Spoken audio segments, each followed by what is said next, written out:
So this series, one way or another, is going to be a lot of fun. Welcome back to another episode of my new Los Angeles Kings franchise mode series right here on NHL 20. Now, the first episode was a bit open-ended for the purpose of getting your feedback as far as what you wanted this series to be.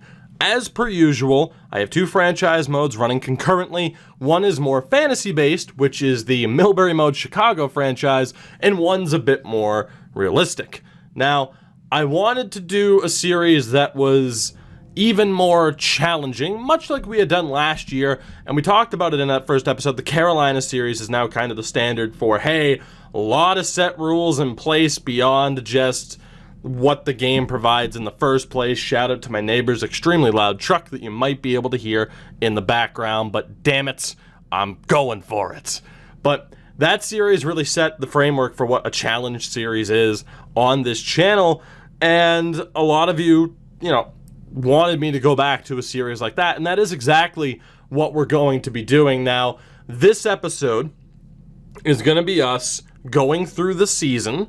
I'm probably going to leave the draft for the next episode, our first big off-season.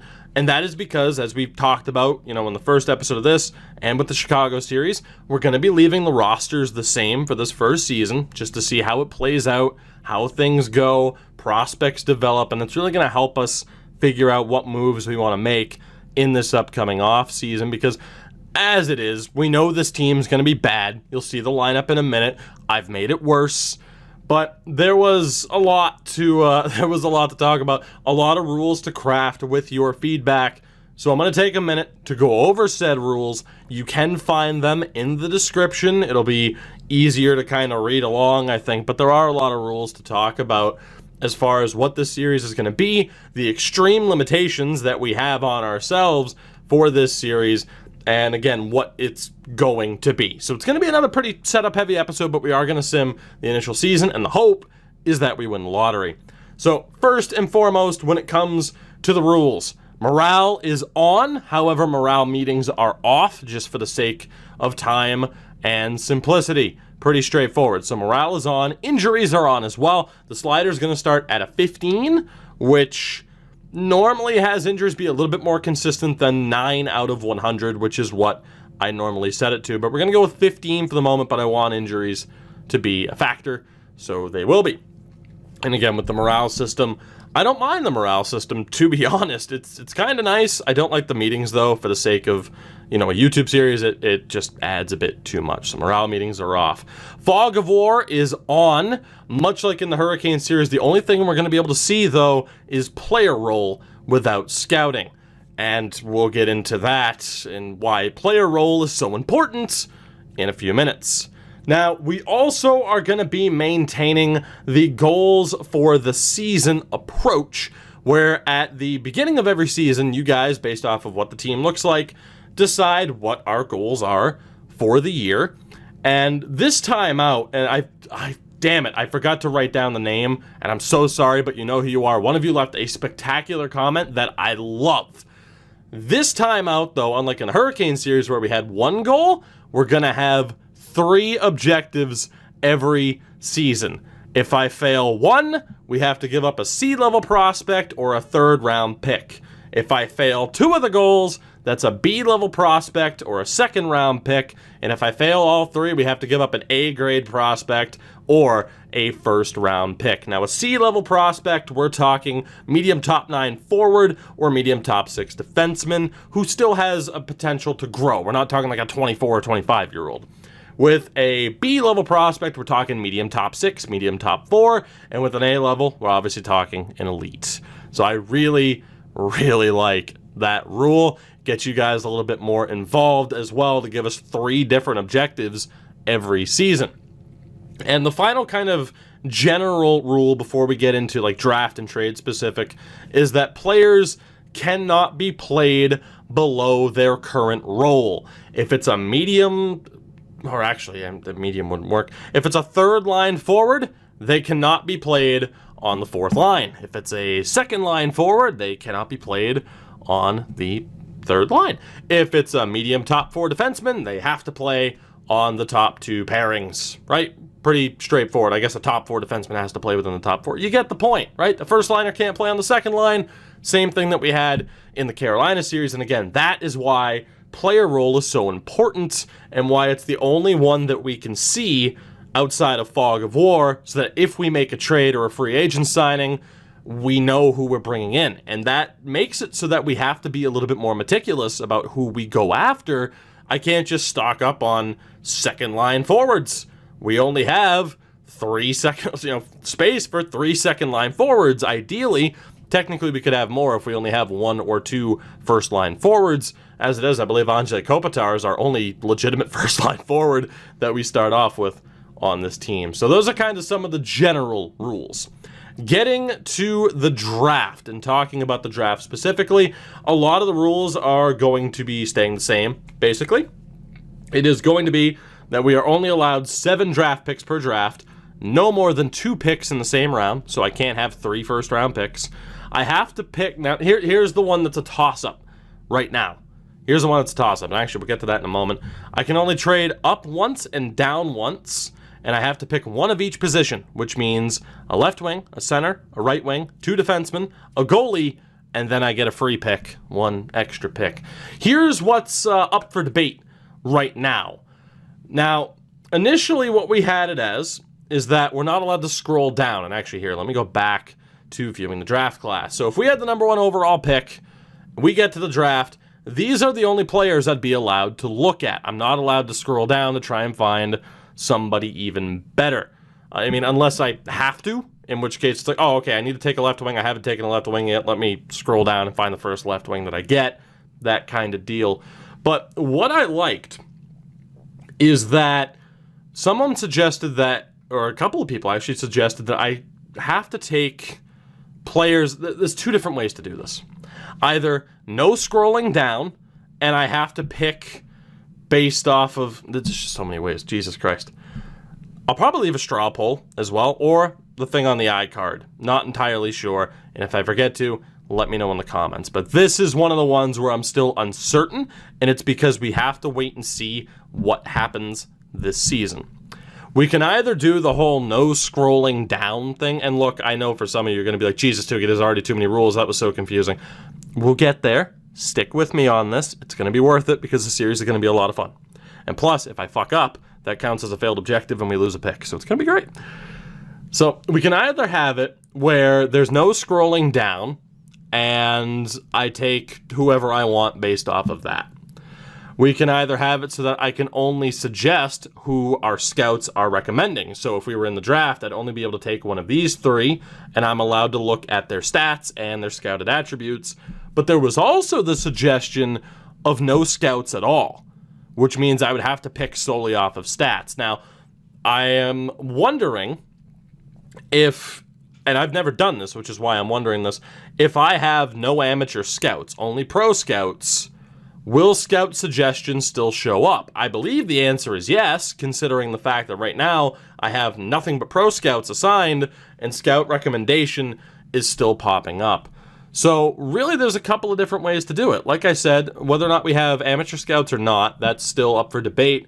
But we could do it so that it's like I have the freedom to pick out of everybody here, or I can only select who is being recommended to me by our scouts.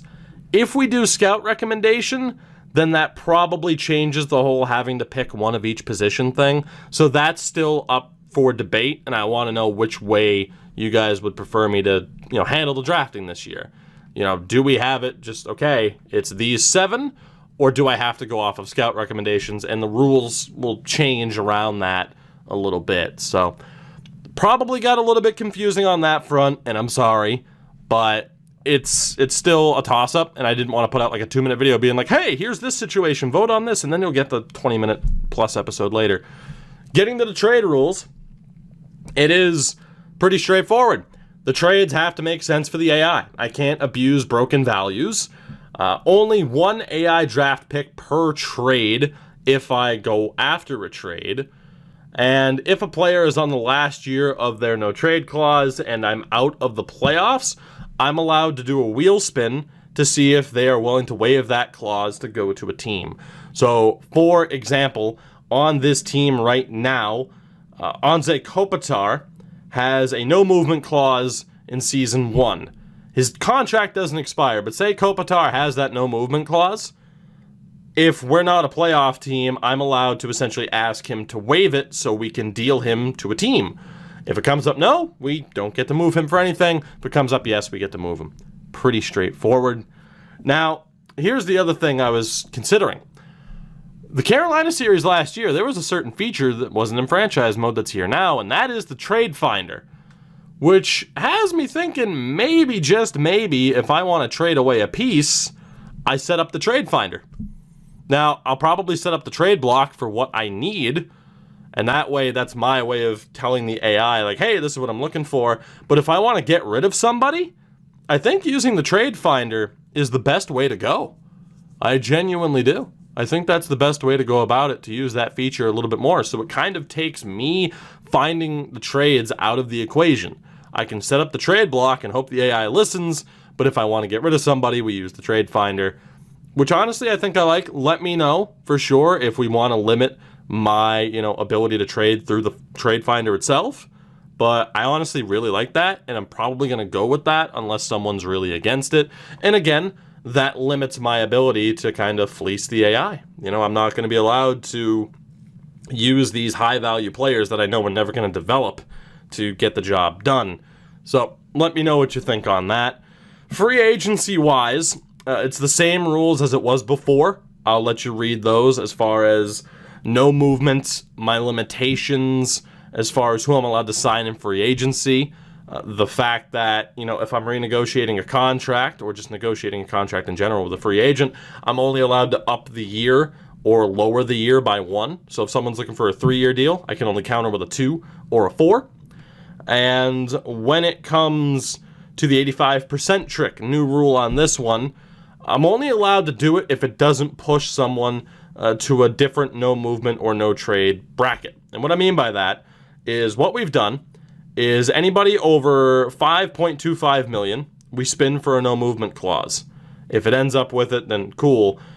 Basically, I wouldn't be allowed to do the 85% trick to drop them down to a no trade. If they're asking for a no movement, and I do the 85% trick and it drops them out of that 525 range, I'm not allowed to do that and can only lower it down to 525, essentially. They'd still be in the running for that no movement clause. And another thing that could be very fun, I have to let players go who don't want to re-sign. So yeah, if you want to leave, you get to leave to free agency. I can try to re-sign you once you're there, but if you want to test free agency, I can't stop you.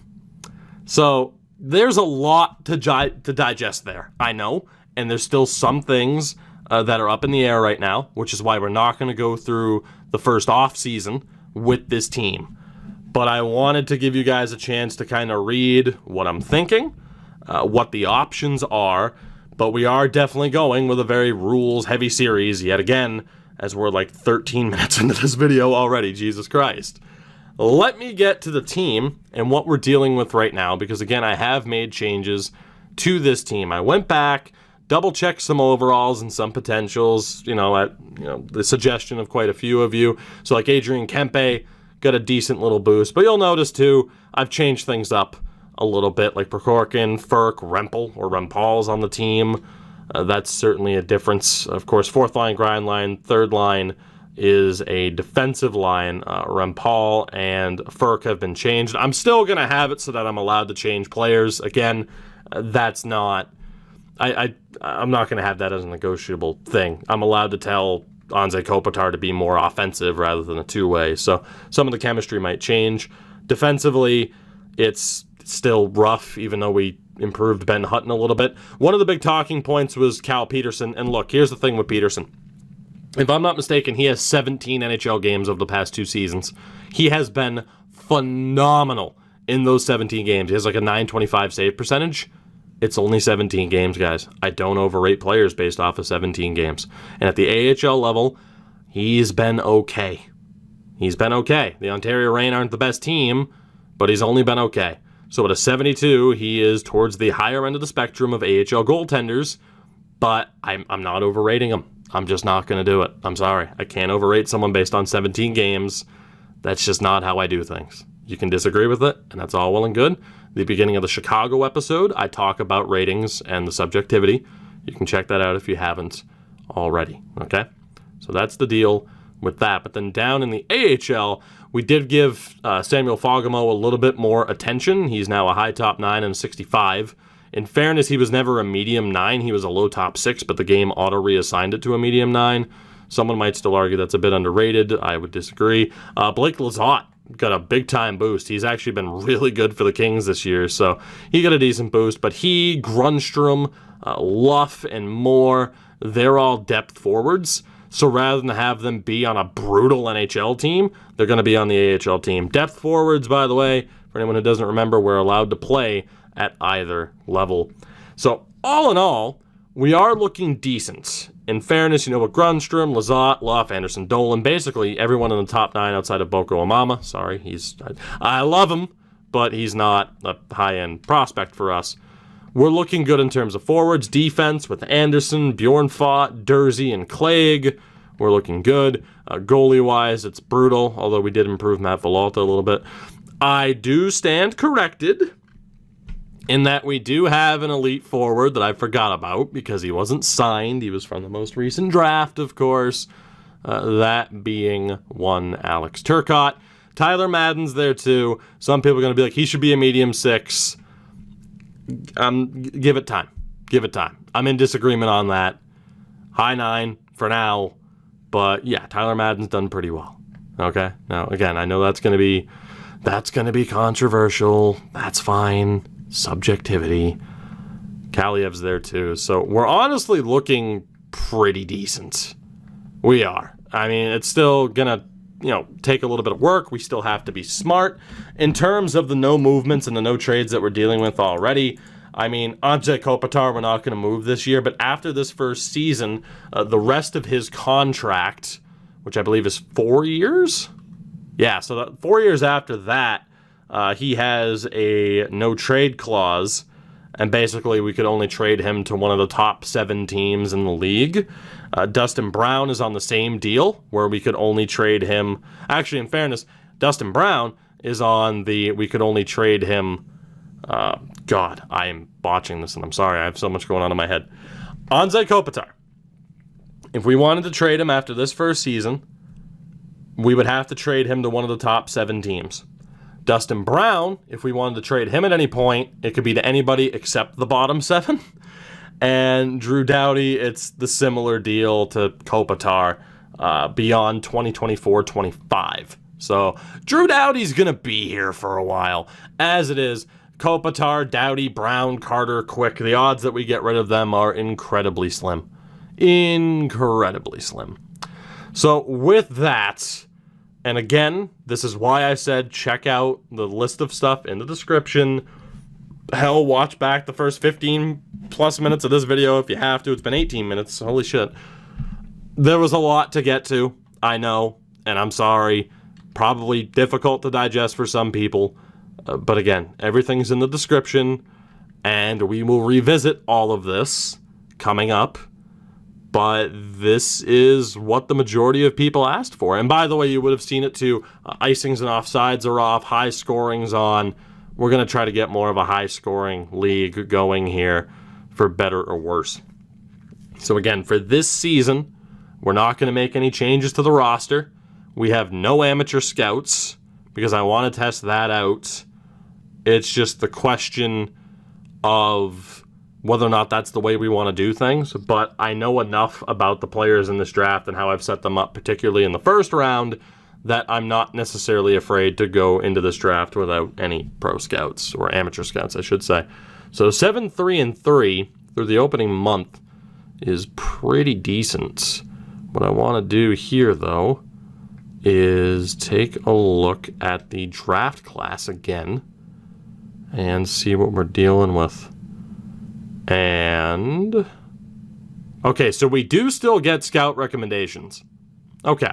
So right now it'd be Gunler, Smolanic, or Zari, that we'd have to pick up. Like I said, I'm torn between those two ideas, and that's why I wanted to bring it up. Whether or not we have to take one of the 3, the whole idea of not having any scouts at all, so that it's just based off of stats, which I mean, in this draft, I mean, I know how good all three of these guys are, how good I made them, so it's kind of, I wouldn't say cheating, but, once we get further into the series, it's going to be that much more difficult. I do like that idea, but I also like having, that little bit of extra freedom to say, okay, here are my 7, I can take a look at them.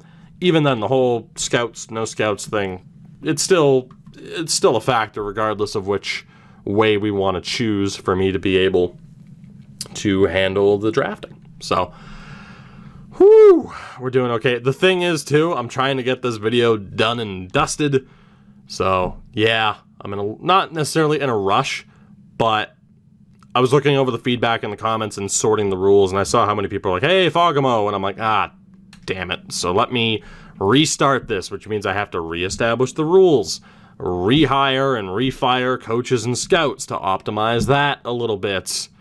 As, of course, we're going to reject any trade that comes my way. I forgot to turn off the trade notifications. The AI can't trade. CPU trades are turned off, so we know the rosters will be staying the same. I think the tough thing about the start of this video was just like, hey, here's a bunch of rules. Not all of them are 100% decided. So that was the tough part. But hopefully I made it as clear and concise as possible. Although I know at certain points I struggled because it's just like, oh, fuck, how do I word this? Because it's not a set rule.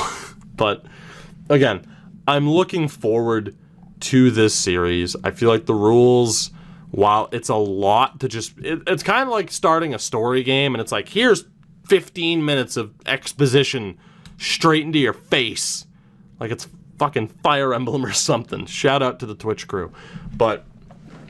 it can be a little bit difficult to digest that information, obviously, but like I said, it's in the description. We're going to sort out what we have to sort out. I think it's going to make for a very interesting series, of course, once we're really underway beyond this first season. There wasn't much of a point to allow, the ability to, have freedom of movement with the team. It made more sense to wait a little bit longer if we could, as we're going to bring Tim Schaller back into this lineup, and we're going to take out Paul Ledoux.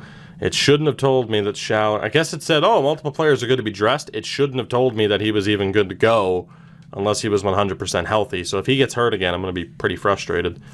Hopefully he doesn't get re-injured against the Blues. Joachim Ryan was apparently roughed up. Schaller's back to 100%. That's good. We beat St. Louis 7-4. So right now, the real hope is that we're a garbage team, like we should be, but we're not.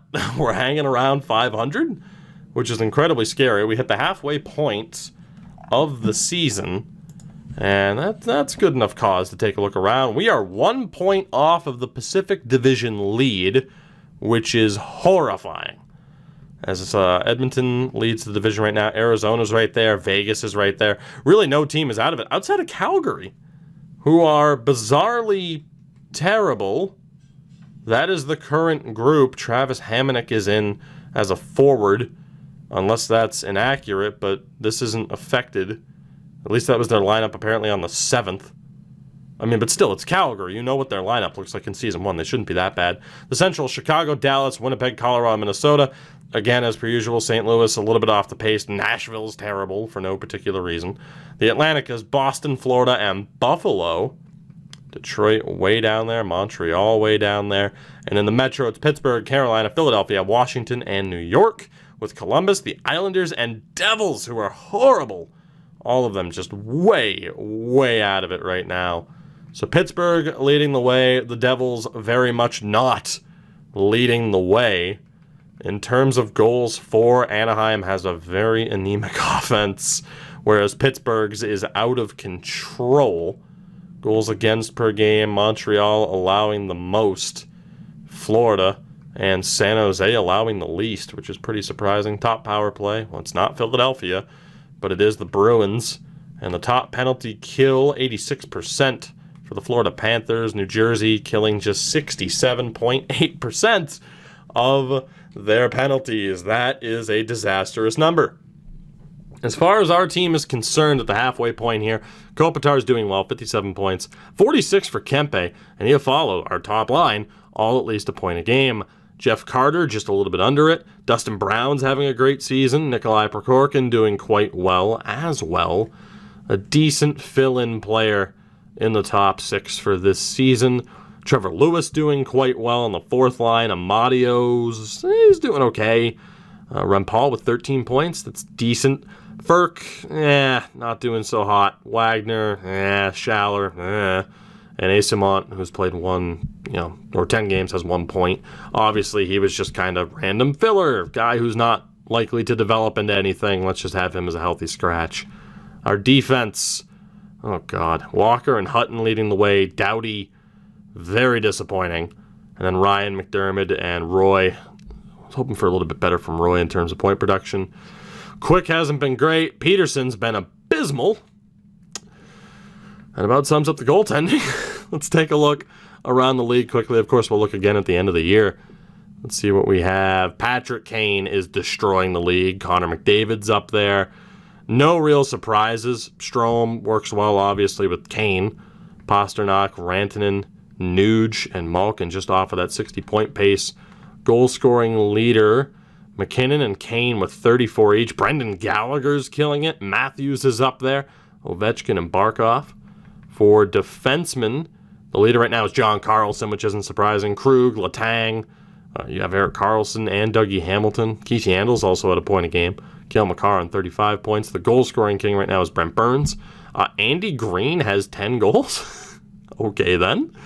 Goalies. The winningest is Tuukka Rask. Brian Elliott's up there for Philadelphia. The shutout king with 2 is a lot of people. And for save percentages, see, you could argue save percentages are a bit too low, but really it's Sergei Bobrovsky. It's like, would you rather have accurate scoring or accurate save percentages? You really can't have both this year. It kind of sucks. For the rookies, Dominic Kubalik doing very well for the Hawks. Makar's up there. Kakko, Kirby Dach. Colin White still technically a rookie, as is Prokhorkin at 26. Hello, Artemi Panarin. Hello, Artemi Panarin. In fairness, Panarin was 25. But, all right, there you go. The midway point of the season, we really need our team to start losing. And the funny thing is, we can't even really tank beyond, we can't make our lineup that much worse than we already have. There really isn't much to do. I could take an extra depth player and send them down for Boko Amama, but even then, probably won't make that much of a difference as we get absolutely pooped on by Columbus. That is the only way to explain a 9-1 loss. That is brutal. Absolutely brutal. But we are still in second place in the division somehow. Like, I don't know when this video is going up, but I know the Kings beat the Leafs 1-0, but like, they're not a good team. Both of them. That's right, I said it. But no, I mean, like, we should be brutal, but the sim engine works in mysterious ways. You know what, Rempal? I think you're just gonna... You haven't been bad, but can I just put Asimont there? Please? Yeah, he's a better fit, and there's not that much of a difference. We'll swap him and Ferk on the wings, and that works. Michael Asimont. Asimont is going to get the opportunity moving forward. Paul Ledoux on that top pairing with Drew Doughty due to the injury. Central Scouting, of course, we have no amateur scout, so there's going to be no info there whatsoever. If we were to draft today and we were to go with the scout-only suggestion, it would be Oliver, Rossi, or Amarov, which obviously we would take the computer-generated Alvin Oliver. That would be a very easy decision to make. So I'm very intrigued to see what you guys think in terms of the draft. Like, do we go with the I have my choice of 7 option, or do we go with I have to go with what the scouts say? And then on top of that, it's are we allowed to have amateur scouts or not? Because obviously if we do, I'll have information to go off of aside from stat lines. So very intrigued to see what you guys think on that front. Again, the deadline isn't a real day for us this year. It will be next year. So we're going to sim to the end of the season and see how this goes. Again, we'll decline that. All the AI can do right now is send me a trade offer. It won't allow them to send trade offers to anybody else. And again, we're just going to decline everything. And when it is active, I'll be paying a lot of attention to the trade block as far as like, okay, here's what we're looking for, making sure that it's accurate, essentially. But like I said, too, I'm intrigued to see if you guys are on board with the idea of me having the freedom to trade whoever I want, or if I should be limited to the trade finder. Again, just another, the trade finder is another tool that wasn't a factor in the Hurricane series this year. I don't use it often, so it really does just kind of make sense to factor it into this series a little bit more than perhaps I thought I would have. As we are, wow, Trevor Moore just broke his leg. That sucks. I don't want Andy Green. Thank you very much. I don't want Brad Hunt. Thank you very much. So we're beyond the fictional deadline. We were falling down the standings a bit. We're in 4th, and hopefully we keep falling because there isn't a single team in this division that couldn't realistically catch us.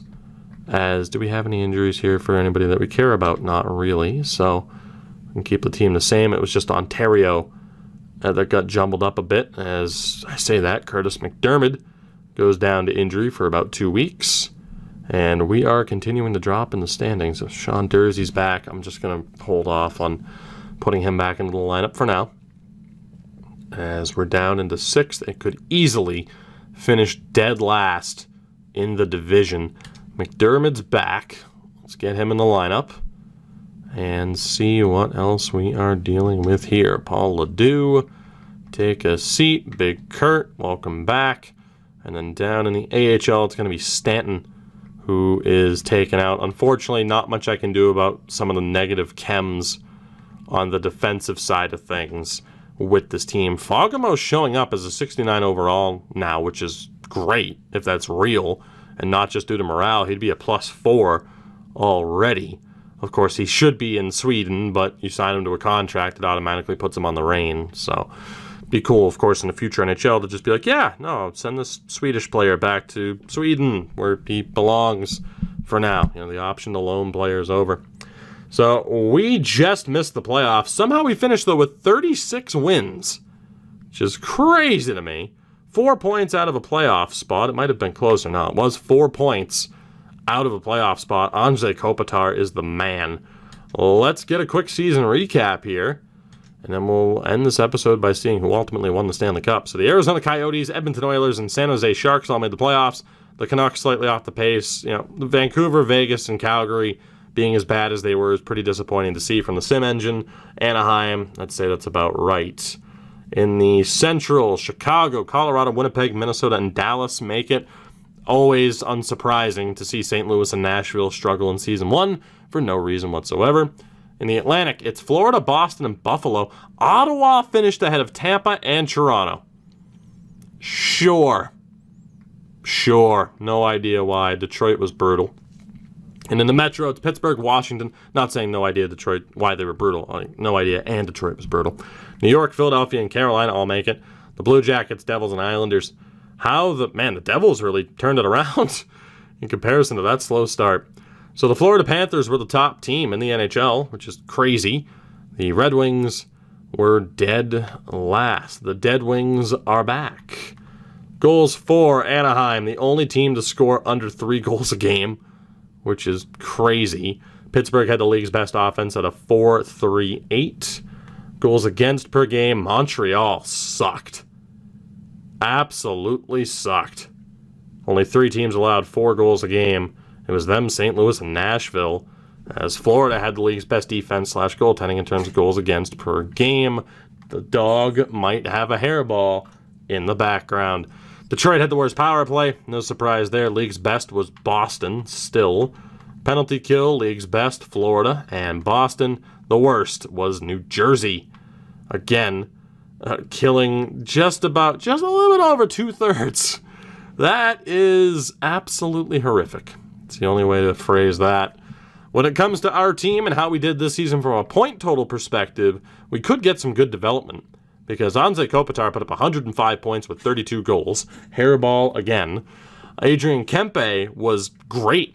85 points, 29 goals. Iafallo with 83 points. So those two did very well next to Anze Kopitar. Very happy with that.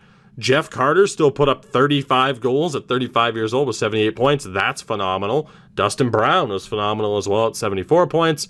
Prokhorkin, 30 goals, 54 points. Next to the, two elder statesmen. Very happy with that as well. Trevor Lewis somehow put up 44 points on the fourth line. He did have power play time, so I guess that explains a great season for him. Amadio, 43 points for a third liner. That's fantastic. Martin Ferk, 32 points for a third liner. Right about where we want him to be. Schaller, that's where we want him to be for a fourth liner. Wagner, a little bit behind the pace. And Rempal, of course, was doing well. We went with Asamont, which, could have been better. Could have been better. A little bit disappointed in Austin Wagner not hitting 20, though. Sean Walker turned it around, though. 41 points. Drew Doughty hit 40. 39 for Hutton. Not too bad. And Roy finishing with 19 points. The fewest amount of goals, though, from our everyday defenseman. And for goaltenders, 901 for Quicken and 891 for Peterson. Just 4 wins through 18 appearances around the league. Let's see how this played out as Nathan McKinnon destroyed the league. Patrick Kane and David Pastrnak all hit 120 points. You also had McDavid, Barkov, Marchand, Scheifele, Skinner, Ovechkin, Crosby, Zibanejad, Huberdeau, Rantanen, Hall, Sagan, Eichel, Nuge, Malkin, Strome, Jesus Christ, Kopitar, Kuznetsov, and Aho. All Centurions. Jesus. Panarin was close, as was Voracek and Duchesne, and... Okay, maybe we have the scoring set to be a little bit too high, or we can leave it. Let me know. McKinnon, Ovi, Kane all hit 60. Marchand, Hall, Ovechkin, or not Ovechkin, Malkin, and McDavid all hit 50. Ovi hitting 63 is insane. He was a +1. What a guy. Let me know what you think about the scoring as well. Certain adjustments can continue to be made. For defensemen, good God. Carlson, Makar's going to win the Calder. Letang, Yandel, all hitting at least a point a game, as did Torrey Krug, which is insane. I can't disagree with the names that are up there. It's just the point totals. Holy hell. Burns and Krug each hit at least 23 goals. Just crazy. Subban had 19 goals for New Jersey. And for the goaltenders, the winningest was Sergei Bobrovsky, the only goalie to break 40 wins. The shutout king was Bob with 5. Save percentages were way down. Way down. As Martin Jones likely just won the Vezina, unless they give it to Bob. And then Crawford's probably up there as well. Let me know what you think for the scoring settings that we have right now. And yeah, Cale Makar just won the Calder. Capo Caco was great, as was Dom Kubalik. Kirby Doc was up there. Shout out to Prokhorkin. Quinn Hughes at 51 points. But yeah, Cale Makar, absolutely he's a top 2 defenseman already. A legitimate top 2 defenseman at the end of season 1. That's crazy. Absolutely crazy. So with that, at least the regular season for season 1 comes to a close. We are going to take a look at the bracket and sim through the playoffs. So it's Arizona, Minnesota, Edmonton, San Jose, Chicago, Dallas, Colorado, Winnipeg, Florida, Carolina, Buffalo, and Boston, Pittsburgh, and Philadelphia, Washington, and New York, the Rangers. Who is going to win the Cup in season 1? I'm going to say an Edmonton-Boston final with the Bruins winning it in 6. And if that happens, then boy, is this episode going to look scripted, although it literally wouldn't matter because, yeah. But anyway, that's my guess. Trevor Moore. I thought Ontario didn't make the playoffs. Oh, okay, it's just that Trevor Moore's healthy finally after breaking his leg. That makes sense.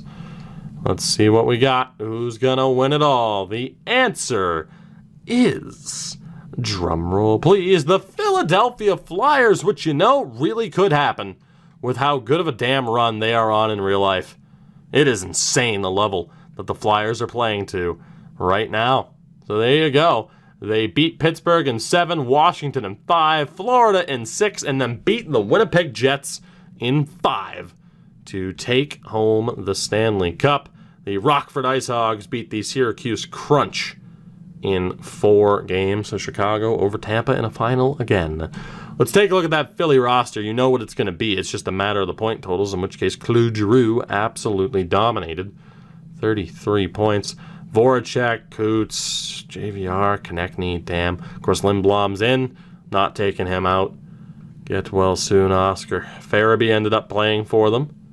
He's a legitimate third liner already at 20 years old. Nolan Patrick, of course, still set up to play.